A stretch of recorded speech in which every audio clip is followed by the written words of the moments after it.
Alors, on part maintenant à Londres où l'on découvre un tout nouveau concept qui permet d'améliorer la vie des personnes qui sont atteintes de la maladie d'Alzheimer. Alors, ce n'est pas un traitement à proprement parler, mais le concept a l'air d'avoir un bel effet sur les patients.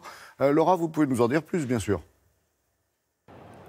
Oui, Laurent, le concept est au départ assez surprenant, mais la réaction des patients est plutôt bonne depuis plusieurs années. Les chercheurs se sont rendus compte que pour la maladie d'Alzheimer, il était important de se remémorer des souvenirs lointains, replonger les patients dans des souvenirs d'enfance, les emmener à l'école où ils étaient élèves, par exemple. Et ici, au Royaume-Uni, la plupart des personnes âgées ont vécu un événement en particulier en 1953. C'était le couronnement de la reine. Et les faire revivre cet événement peut les aider à supporter la maladie. C'est ce que vous expliquent Lilia Melconian et Élise Derbaumet.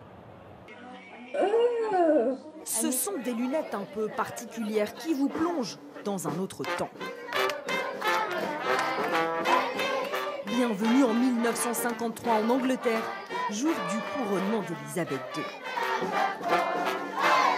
Des fêtes populaires dans tous les quartiers, de bons souvenirs pour les malades d'Alzheimer de cette maison de retraite.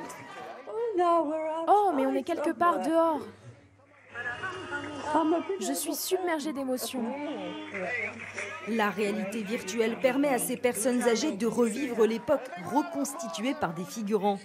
Costumes, musique. Elisabeth se rappelle soudain de quelques notes. Tu te souviens de cette chanson, maman?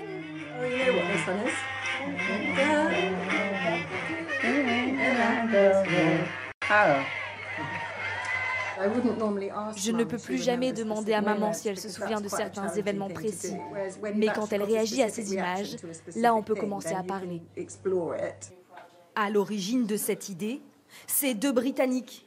Ils ont vu des proches perdre la mémoire avec l'âge. Alors ils ont créé une application pour smartphone, gratuite. Le téléphone se glisse ensuite dans ce casque de réalité virtuelle en carton. En recréant un événement et en provoquant la nostalgie, on aide non seulement la personne atteinte des troubles, mais aussi leur entourage et les soignants. Ça fait du bien aux deux. En fait, ça ne soigne pas, c'est un outil de bien-être. En Grande-Bretagne, 500 maisons de retraite ont commandé ce boîtier. Les concepteurs envisagent désormais de créer des clips pour le Canada, l'Australie, mais aussi la France. Impressionnant. Laura, est-ce qu'on est allé encore plus loin que ces fameux boîtiers ?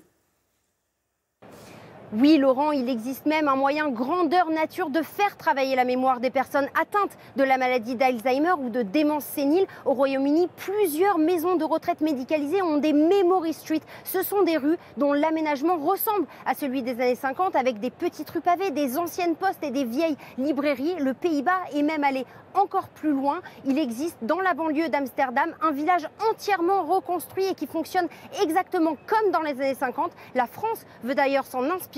Un village assez similaire devrait voir le jour d'ici la fin 2019. Merci beaucoup Laura. Et sur le même registre, autre exemple, en ex-Allemagne de l'Est, à propos d'Alzheimer, donc, la nostalgie aussi est au service de la thérapie. Figurez-vous que l'on a tout simplement là-bas décoré les maisons de retraite façon RDA, l'ancienne Allemagne de l'Est, histoire d'aider effectivement les pensionnaires à garder des repères dans le temps. Et oui, travail de mémoire.